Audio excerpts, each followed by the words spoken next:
Voici un cours de géostratégie agricole que je vous donne gratuitement. En fait, c'est une mini formation de géostratégie agricole. À la fin de cette vidéo, vous aurez pas mal de connaissances, enfin, sur la compréhension de l'agriculture dans notre continent. Parce qu'à vrai dire, l'Afrique est en guerre et seuls les Africains ne savent pas qu'on est en guerre. Je ne vous en dis pas plus. C'est une mini formation qui vous attend.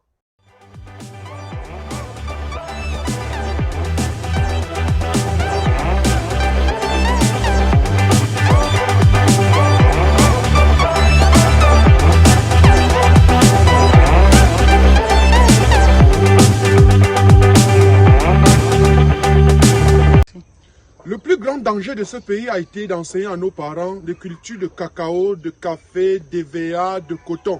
Des cultures qui donnent pratiquement 300 kg par hectare par an, puisque c'est des cultures pérennes.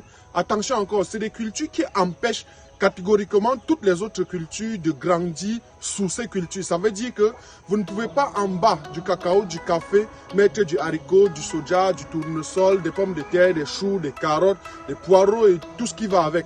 Donc nous aujourd'hui on fait par exemple du bananier plantain et on en fait 180 tonnes à l'hectare par an.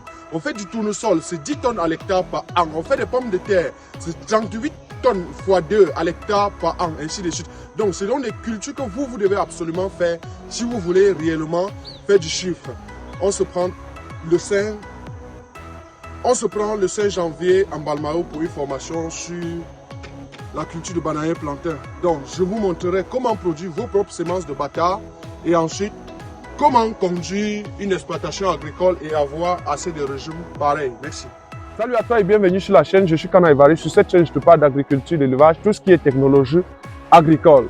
On a quelques événements en cours. Donc, dans la pratique, on aura quelques formations aussi avec des fiches techniques que je partage au quotidien avec vous. Donc, du 5 au 6 janvier, on se retrouvera tout simplement en Balmao pour la formation sur la culture de bananier plantain, allant de la semence, bien sûr, à la production. La semaine d'après, du 12 au 13, nous allons faire une formation sur l'élevage des porcs, toujours en Balmao.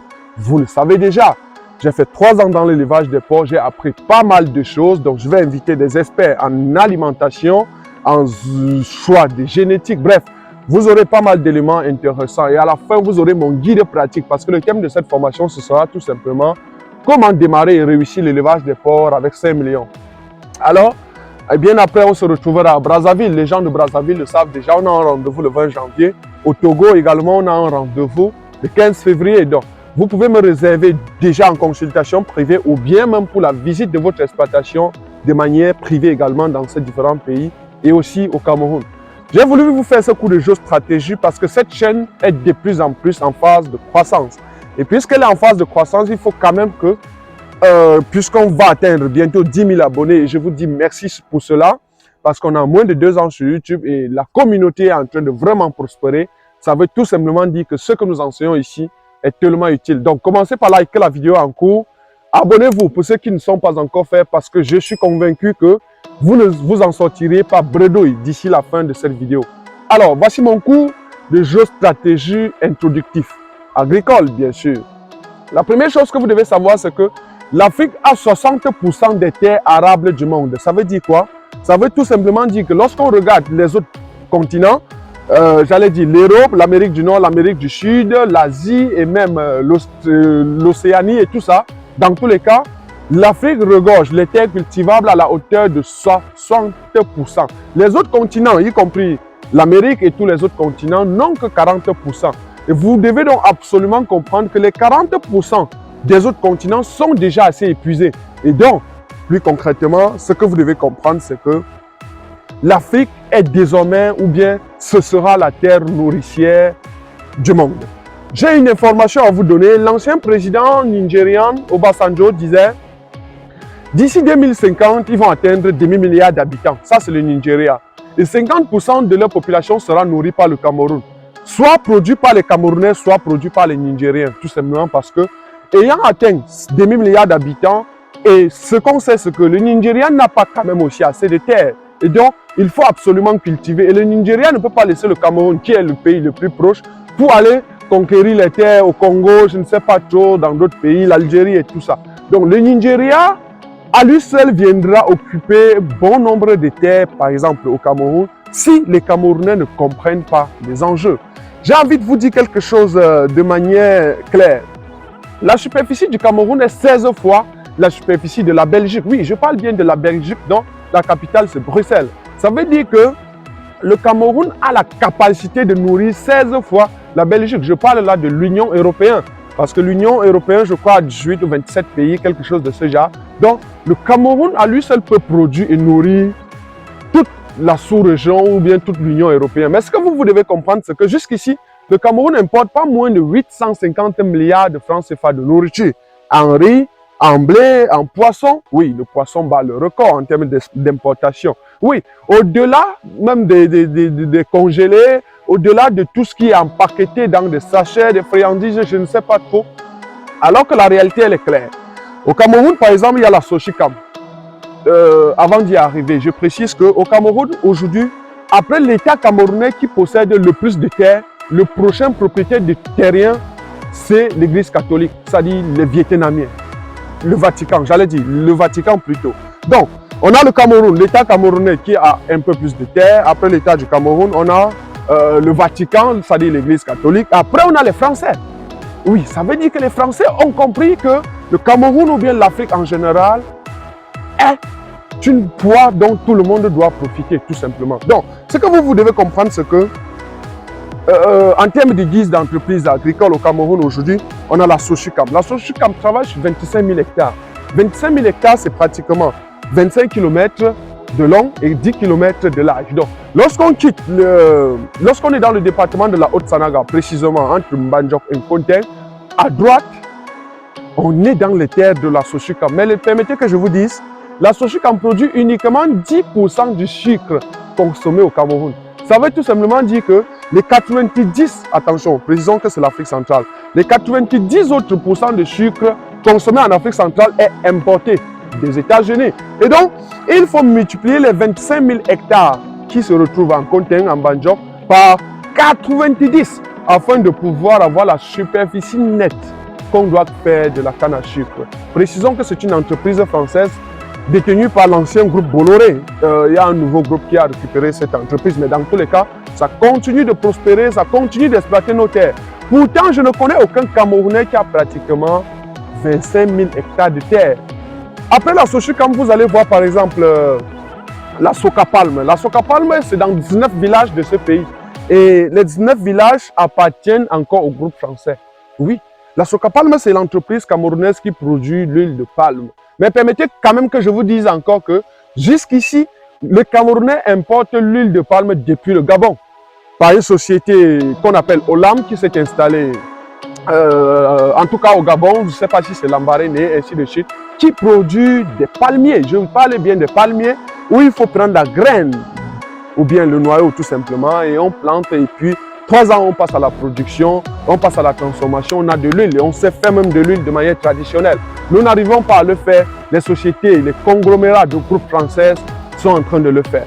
Après cette société, vous pouvez citer entre autres la Sodécoton qui n'est pas un groupe camerounais. Vous pouvez citer peut-être la CTE, l'ancien CDC qu'on appelait Cameroon Development Corporation, encore aujourd'hui appelée Cameroon Tea Estate, c'est-à-dire la société de production de thé. C'est une entreprise agricole à féliciter parce que détenue par un Camerounais qu'on appelle Baba Dampoulou, tout simplement. Et Baba Dampoulou a compris qu'on peut faire 30 000 hectares de thé. Heureusement, ça nous produit des devises parce que tout simplement, ce thé n'est pas consommé au Cameroun. Moi, je ne connais presque pas d'endroit au Cameroun où on vend du thé provenant de la CDC ou bien provenant de la CTE. C'est un thé exporté. Oui, là, on parle de l'import-export. Et quand il s'agit de l'import-export, alors là, on est rentable parce que ça crée l'échange monétaire, ça crée les devises. Et donc, tout ceci, vous devez finalement comprendre que si je dois entrer dans des détails, que par exemple, la région de l'Est, c'est 10 millions d'hectares, les gars. 10 millions d'hectares, s'il faut que je reprenne. Et parmi les 10 millions d'hectares, il y a 60% qui est arable, cultivable. Ça veut dire qu'on a 6 millions d'hectares à l'Est Cameroun. Je n'ai pas envie de vous préciser que la région de l'Est est 3 fois plus grande que toute la République belge. Je parle de la Belgique, bien évidemment. Et beaucoup plus grande que beaucoup d'autres pays d'Europe et tout cela. Et donc, nous, on a la capacité de créer une région agricole, comme ce que les Brésiliens font à l'Est Cameroun, au centre Cameroun, au sud Cameroun, et ainsi de suite. Il n'y a presque pas de région au Cameroun qui est moins que la superficie de la Belgique. Et récemment, lors d'une réunion interministérielle, j'ai vu on consommait des chips, je parle bien des chips de bananier plantain qui provenaient de la Belgique. Donc, la Belgique s'est produit même du bananier plantain et satisfait la Belgique, satisfait pas mal de pays d'Afrique francophone et satisfait aussi le Cameroun, ce qui est plutôt très grave. C'est pour ça que de jour en jour, je suis en train de penser que, au-delà de la sensibilisation qu'on fait tous les jours sur Internet, il faut passer à l'étape d'action. Il faut que les gens apprennent à produire. C'est pour ça que d'ailleurs, très récemment, j'ai acquis un nouveau 10 hectares où j'ai fait, certainement tu le sais, du bananier plantain associé à l'avocatier et j'ai respecté certaines itinéraires techniques qui me permettront de produire du bananier plantain en 12 mois. C'est ce que je vais vous enseigner le 5 janvier en Balmayo, dans ma plantation. Je vais produire de l'avocat en 2 ans et demi aussi. C'est ce que je vous enseignerai également lors de mes formations. Dans tous les cas, si vous avez mes fiches techniques, vous aurez pas mal d'autres connaissances. Et je puisse également vous dire que d'ici le 1er janvier, je vais mettre à votre disposition presque toutes les fiches techniques, en tout cas des cultures dont j'ai eu à travailler de manière physique et de manière numérique. Donc, vous pouvez déjà nous écrire afin de faire une certaine réservation pour que je prépare ces fiches adaptées par rapport à votre pays, mais aussi par rapport à vos objectifs de production. Donc, voilà un petit coup de jeu stratégique que j'ai bien voulu qu'on partage ensemble.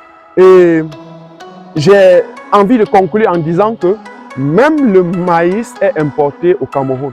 Importé au Cameroun parce que les agro-éleveurs ont besoin du maïs, les personnes ont besoin du maïs, les brasseries ont besoin du maïs et la quantité de maïs que nous produisons n'est pas suffisante.